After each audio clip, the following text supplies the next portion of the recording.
تجسس یعنی کریٹیوٹی اور نیگیٹیوٹی. کہا جاتا ہے کہ سوال آدھا علم ہے. سوال آپ کے ذہن کے بند دروازوں کو کھولتا ہے.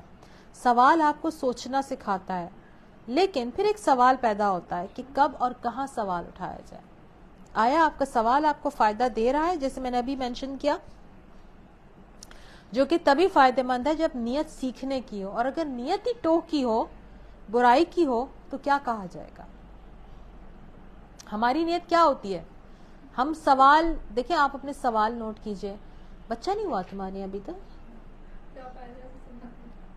کتنا عرصہ ہوا تمہاری شادی کو؟ تم لوگ ہنی مون پہ کہاں گئے؟ دوسرا کب کرو گی؟ ہاں اتنے پرسنل کوشچن بھی کرتے ہیں لوگ. کتنا کما لیتے ہو مہینے کے؟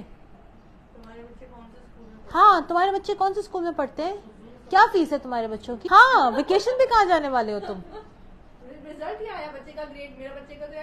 تمہارے بچے کی کیا پرسنٹیج آئی ہے؟ School universities are status symbol nowadays. آپ ویکیشن پہ کہاں جا رہے ہیں یہ بھی ایک اسٹیٹس سمبل ہے. آپ کی گاڑی کون سے ماڈل کی ہے یہ بھی ایک نیا اسٹیٹس سمبل ہے. آپ کا گھر کس علاقے میں ہے یہ بھی ایک نیا اسٹیٹس سمبل ہے. آپ کون سا موبائل فون یوز کرتی ہیں، ایون اگر آپ اینڈرائڈ یوز کرتی ہیں تو شاید آپ کا اسٹیٹس نیچے، اور اگر آپ آئی فون استعمال کرتی ہیں تو آپ کا اسٹیٹس ہائی فائی ہے.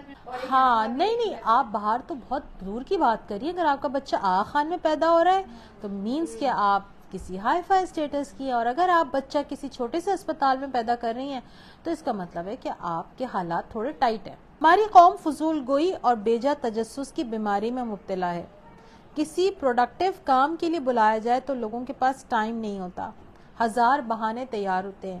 لیکن اگر گوسپ کی دعوت دی جائے یا کھانے پینے کی تو ہم سب کے پاس نہ جانے کہاں سے ٹائم امٹ کر آ جاتا ہے. کہ کیا ہماری قوم عقل سلیم سے بالکل فارغ ہو چکی ہے؟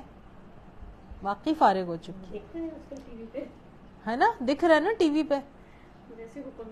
کیا اس کے پاس کچھ نیا سیکھنے کا جوش اور جذبہ زندہ ہی نہیں بچا؟ سوچیں اپنے آپ سے، سوال کریں.